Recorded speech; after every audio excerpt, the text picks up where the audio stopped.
प्रेरणादायक और मनोरंजक कहानियों के लिए चैनल को लाइक और सब्सक्राइब करें। एक व्यक्ति भगवान शिव का परम भक्त था। दिन रात उनके नाम का सुमिरन करता। उसका 1 साल का बच्चा था जिसकी माँ उसके जन्म के समय ही स्वर्ग सिधार गई थी। एक दिन बच्चा छत से नीचे गिर गया। वह व्यक्ति उसे लेकर अस्पताल की ओर बेतहाशा दौड़ा। किसी तरह उस बच्चे की जान बचाई जा सकी। इस घटना को याद करके वह रोए जा रहा था। बार बार उसे ख्याल आता कि भगवान का इतना नाम लेने पर भी उसके बच्चे के साथ क्या हो गया। भगवान ने उसके बच्चे की रक्षा क्यों नहीं की? यह प्रश्न उसके दिमाग में बार बार आ रहा था। तभी उसी हॉस्पिटल की एक दाई ने उसकी कहानी सुनकर समझाया कि बेटा, ईश्वर किसी पर आने वाले कष्ट को रोकते नहीं हैं, किंतु उनके नाम के सुमिरन से ईश्वर हमें इतनी शक्ति अवश्य देते हैं कि हम आसानी से उस कष्ट से बाहर निकल जाएं। ईश्वर हमारे मार्ग को सरल कर देते हैं। उसने जैसे ही इस बात को सुना, उस दिन का सारा घटनाक्रम उसकी आंखों के आगे आ गया। उसे ख्याल आया कि उस दिन जहां आंगन पर उसका बेटा गिरा था, वहीं बहुत दिनों से बोरिंग का गड्ढा था। 1 दिन पहले ही उस गड्ढे को भरा गया था।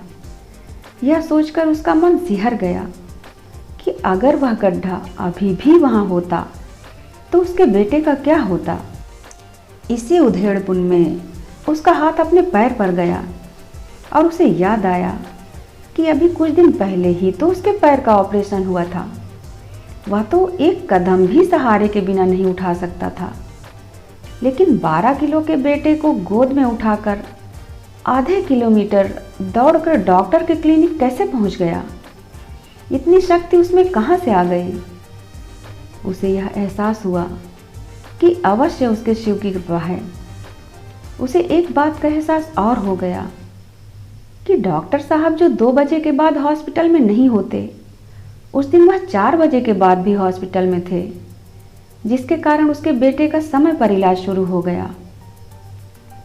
क्या पता किसी ईश्वरीय शक्ति ने ही उन्हें रोक रखा हो।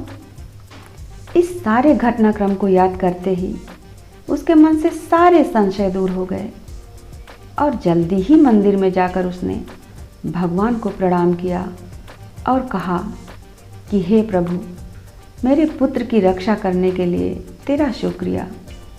और फिर से भगवान के नाम का स्मरण करने लगा। दोस्तों, जीवन में जब भी कष्ट आए तो ईश्वर के प्रति अपने विश्वास को एकदम से डोलने मत दो, क्योंकि ईश्वर हमारे कष्टों को दूर नहीं करता, वह हिम्मत पैदा करता है जिससे हम अपने कष्टों का सामना कर सकें। वही तो हमारी हिम्मत बढ़ाने के लिए हमारे साथ हमेशा होता है। ईश्वर कहते हैं कि हिम्मत रख, उदास ना हो, मैं तेरे साथ हूँ। पलकों को बंद कर और दिल से याद कर, मैं कोई और नहीं, तेरा ही विश्वास हूँ। धन्यवाद।